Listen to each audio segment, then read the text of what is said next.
First, though, I want to start off with some good news about some of your fellow service members in the Persian Gulf.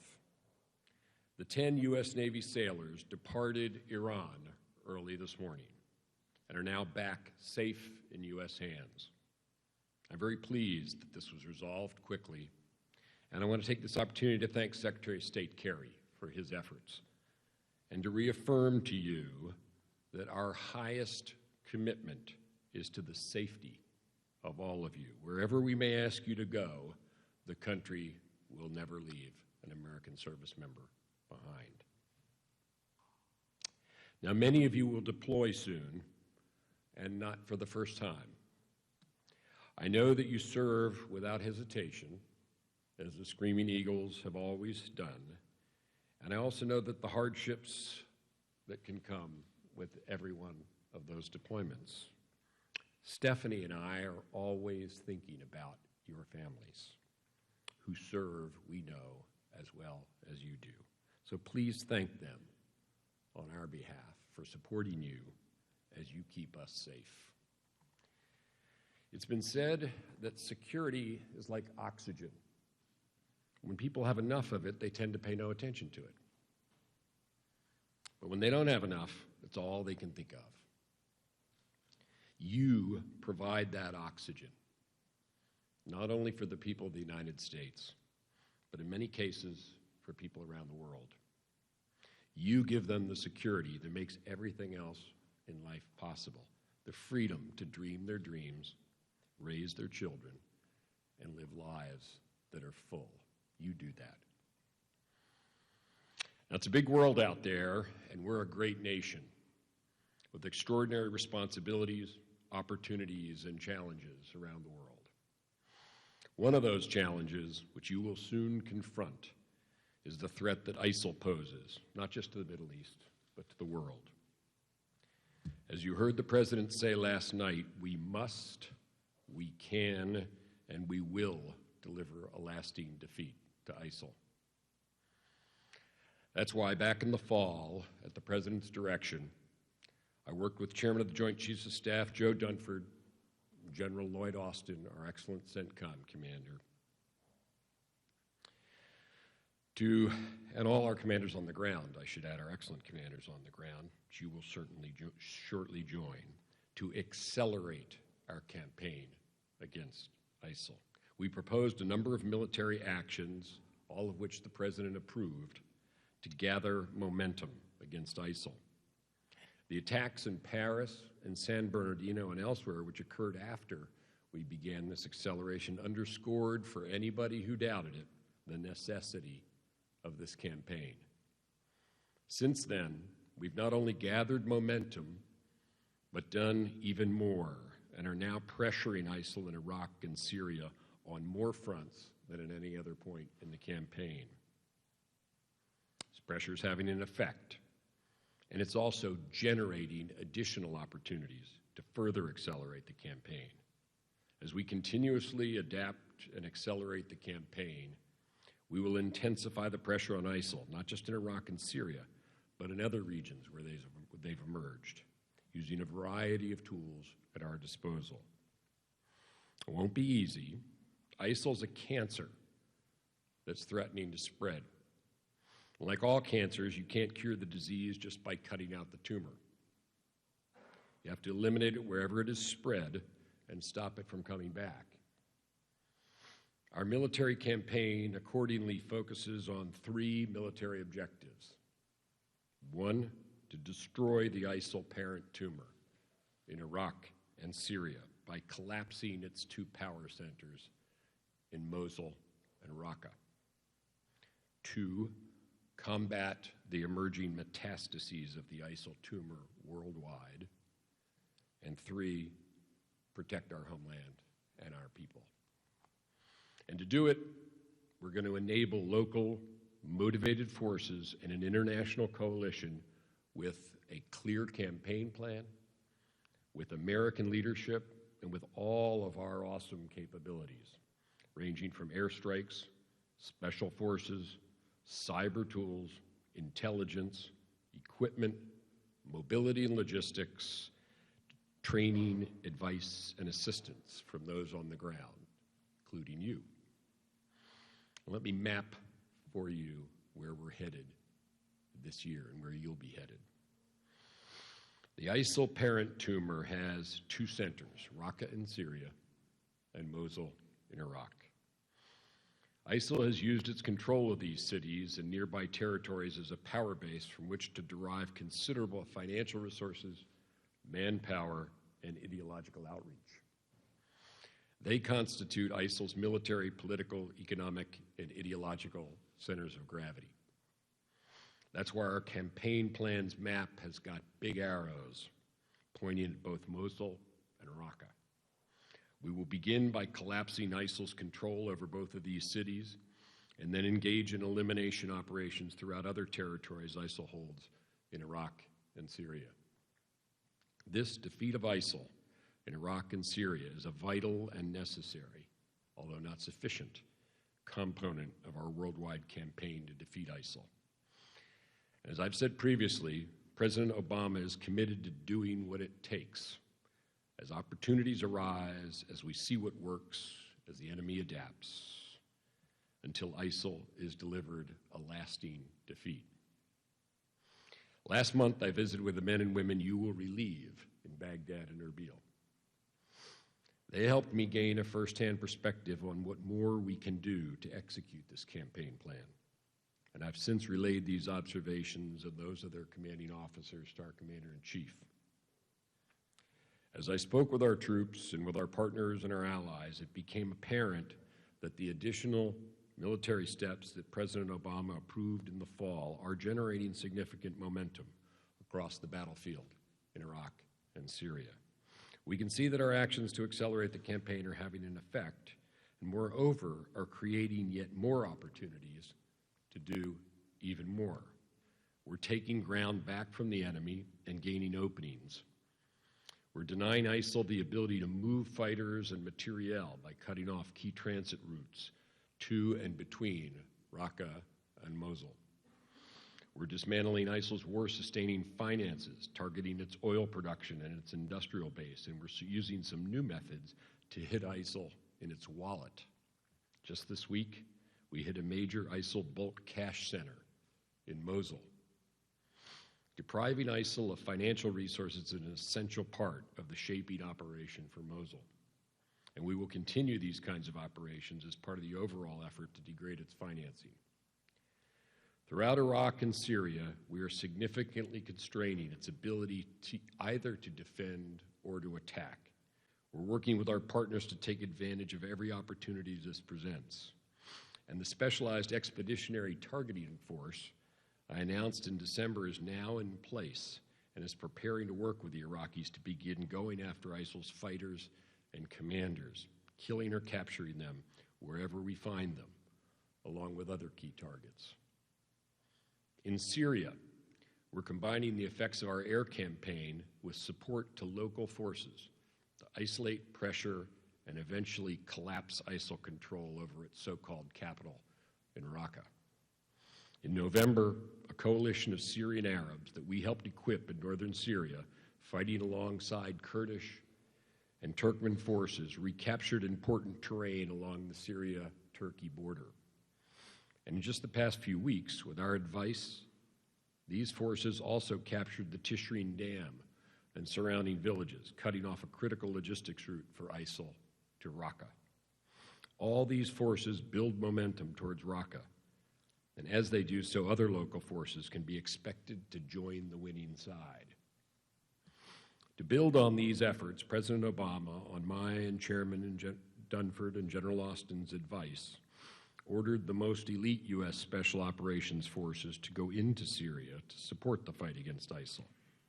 American special operators, as you well know, bring a unique set of capabilities that make them force multipliers, such as intelligence gathering, targeting, and the ability to provide advice and assistance or accompany local forces to the front lines to help make them victorious. Though through even a small number of these highly trained operators, the full might of America's air power, intelligence, logistics, and know-how can be relentlessly focused on the enemy.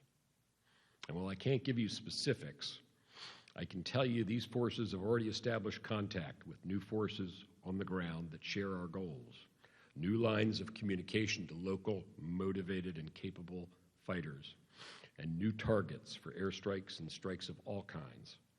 These operators have helped focus the efforts of the local, capable forces against key ISIL vulnerabilities, including their lines of communication. They're generating new insights that we turn into new targets, new strikes, and new opportunities. In short, they're generating a virtuous cycle of actions, actions which help identify and marshal the strength of yet more local forces, action which is leading to more intelligence, action which is generating new tactical and operational ideas, action which flushes ISIL out into the open, shrinking its power base, its finances, and its space to maneuver. An action that sends an unmistakable message to both ISIL and the moderate Syrian opposition that the United States and the coalition it leads will prevail in this fight. ISIL must and will be dealt a lasting defeat in Syria and Iraq. The defeat must be lasting so that extremism doesn't recur and emerge from the same places after the campaign. For the defeat to be lasting, it has to be achieved and sustained by local forces that are motivated and capable. That's where you come in. Frankly, I know the 101st has taken Mosul before, and you could do it again. We could deploy multiple brigades on the ground and arrive in force. But then it would likely become our fight, and our fight alone. Moreover, we'd have to fight on the enemy's terms and give up our greatest advantages, which are mobility and firepower and precision. Because the United States is not just the finest fighting force the world has ever seen, and not just because of our overwhelming assets, but we are that because of the extraordinary agility, intelligence, training, and precision of professionals like you. Going in alone would also Americanize the conflict, giving ISIL the chance to call it a foreign occupation, persuading some of those who are resisting ISIL to fight us instead, and feeding the anti-Western story ISIL has been pushing all along as it tries to inspire acts of terror around the world. And finally, in the long term, after ISIL was initially defeated, there would still remain the problem of securing and governing the territory, tasks that must be accomplished in the end by local forces.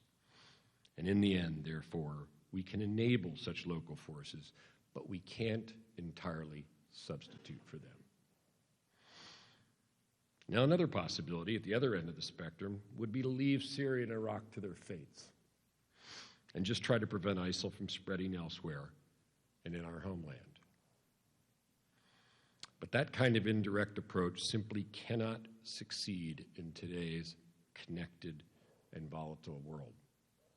That would just give ISIL a safe haven from which to spread its destructive influence, and it would surrender the strong and principled global leadership that the United States stands for. So we can't ignore this fight, and we also can't win it entirely from the outside in.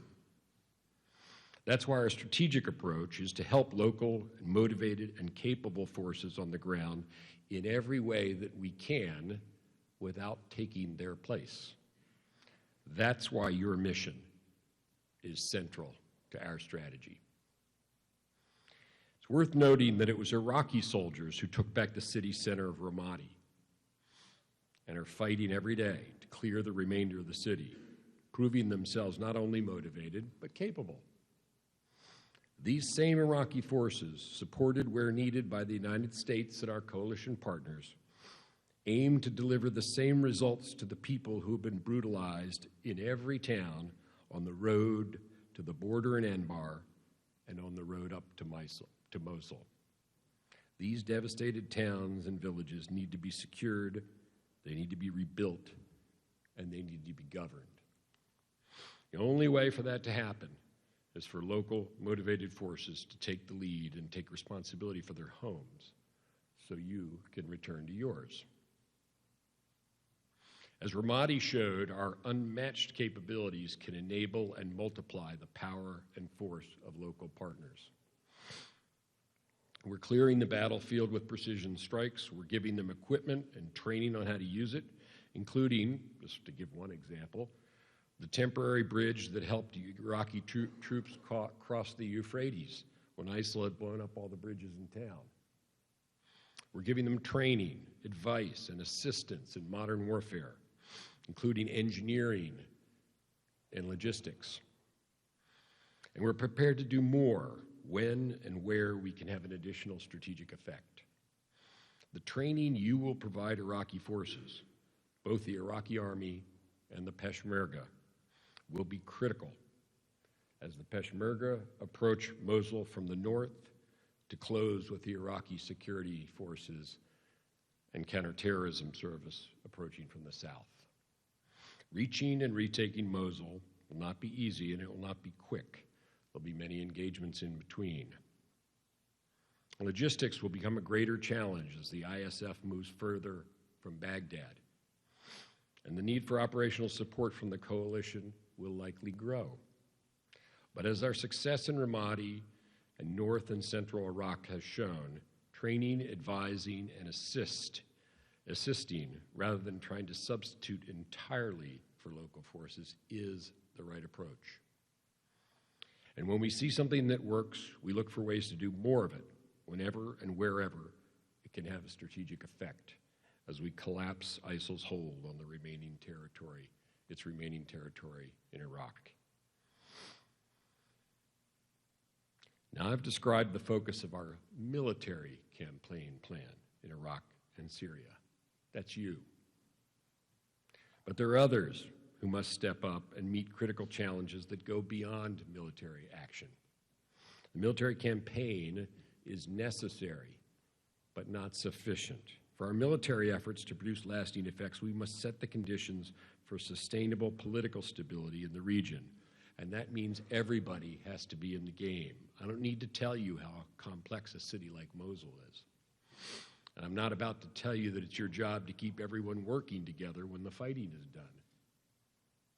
It's the diplomats and the development experts who are helping the government of Iraq follow through on rebuilding and restoring opportunity to Sunni regions so the local people have a future worth fighting for themselves. It's Secretary Kerry's efforts to help resolve the civil war in Syria and restore order and decency to that shattered country. We need financial experts at the Department of Treasury involved in cutting off the flow of money to ISIL. We need our intelligence agencies to help us map ISIL's networks, its leadership, and infrastructure so we can target the organization as effectively as possible. And we need them to look out for any surprises that might be waiting for you out there.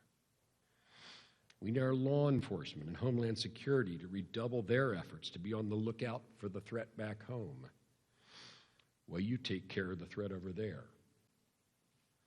All this is what the Commander-in-Chief has ordered. Finally, I need to say that we need Congress to empower us to take a more aggressive and more agile approach, the very approach that we know many of them want us to take and know we need to take, and that I've charted out here. And that includes, for Congress, fully approving pending funding requests we have for funding the fight in Syria. Those funds have been held up. Next, the campaign is not up to the U.S. alone to accomplish. The lasting defeat of ISIL must be a global undertaking because it's a global threat. And any nation that cares about the safety of its people or the future of its civilization must know this. America will continue to lead the fight, but there can be no free riders.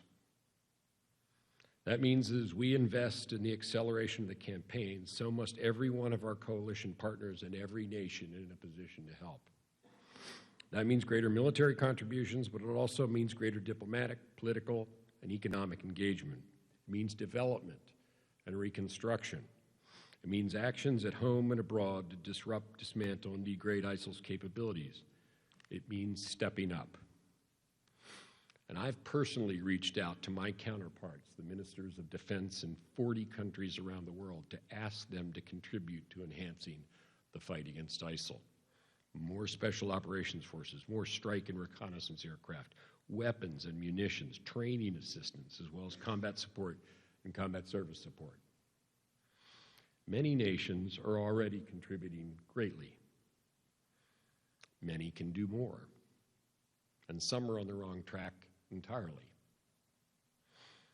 Now, we don't ask for favors, but neither do we grant favors. We recognize that nations follow their own interests as we follow ours.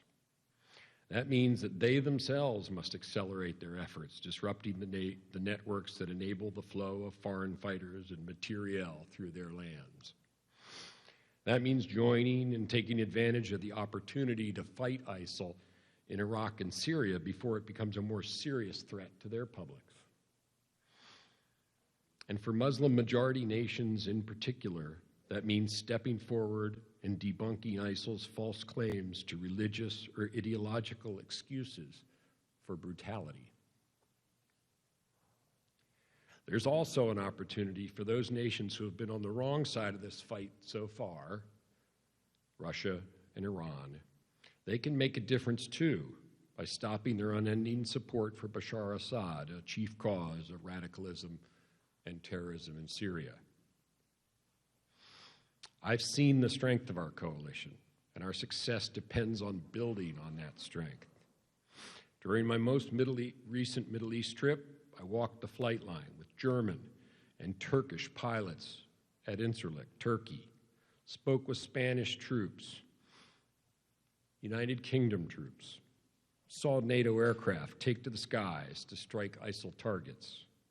And on the deck of the Charles de Gaulle, the French aircraft carrier, I embraced our French brothers in arms as they entered the Gulf and prepared to resume the air campaign against terrorists who struck Paris in November. Next week, I'll meet with my counterparts, the ministers of defense from the 6 nations that are playing a significant role in both the ground and air components of the counter-ISIL campaign, and beside whom you will shortly be fighting yourselves: France, Australia, Germany, Italy, the Netherlands, and the United Kingdom. Each of these nations has a significant stake in completing the destruction of this evil organization. We must include all of the capabilities they can bring to the field. And I will not hesitate to engage and challenge current and prospective members of the coalition to do more as we go forward. Next, let me describe the fight outside of Iraq and Syria. As we work to destroy the parent tumor in Iraq and Syria, we must also recognize that ISIL is metastasizing in areas such as North Africa, Afghanistan, and Yemen. The threat posed by ISIL and groups like it is continually evolving, changing focus, and shifting location. It requires from us, therefore, a flexible and nimble response with a broad reach.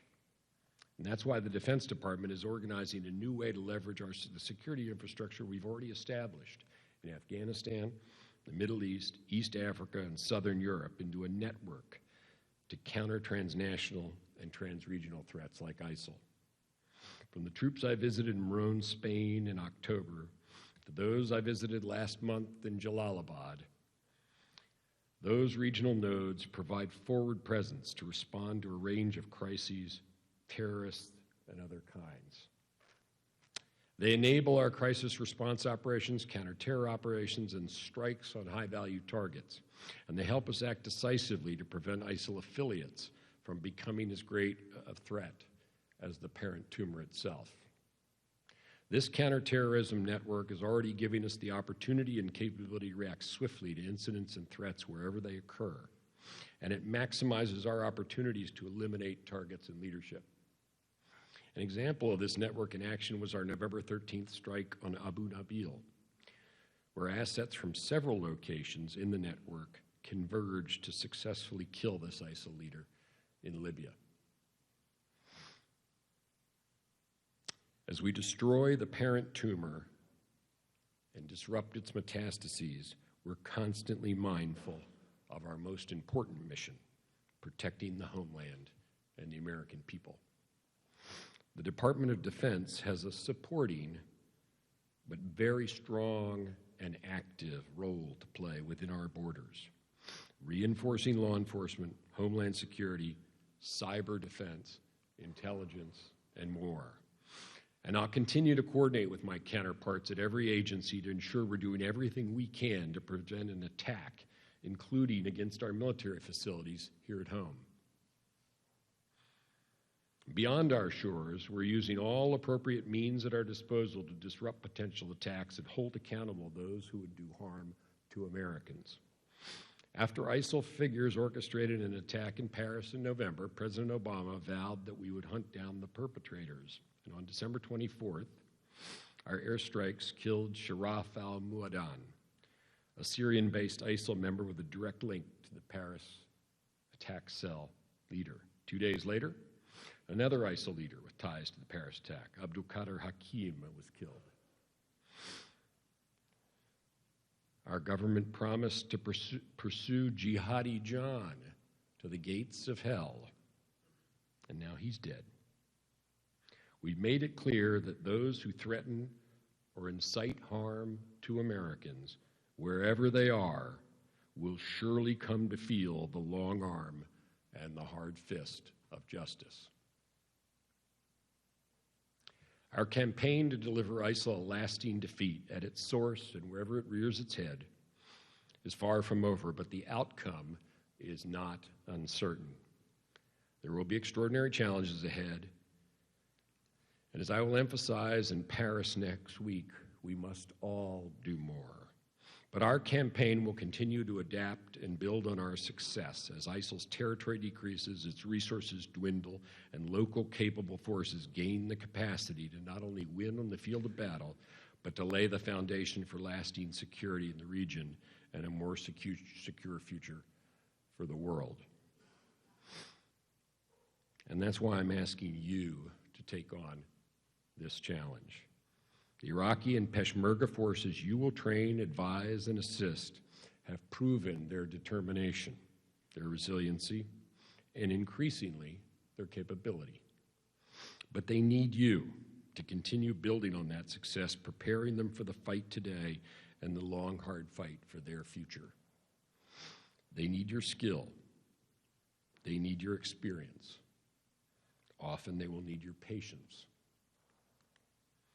As you enter this complex environment and challenging mission, I'd like to leave you with two thoughts. One, I encourage you to bring fresh ideas and new perspectives to the fight. You will see things that we don't see in Washington, and things that your commanders might not even see. Opportunities that present themselves as the battlefield shifts. Chances to evolve as our efforts open up new avenues and places where we can increase the pressure on ISIL. Tell your commanders so they can tell me. We must maintain the tactical flexibility to take full advantage of these opportunities as they emerge, even as our basic strategy remains in place. That depends on you. And second, know that as you embark on this noble mission, our nation is 100% behind you. We know what you're putting into this, what you're sacrificing, and what you'll achieve. Deploy to theater knowing that you're what I wake up for every day. Thank you, and thank your families for your service. Good luck.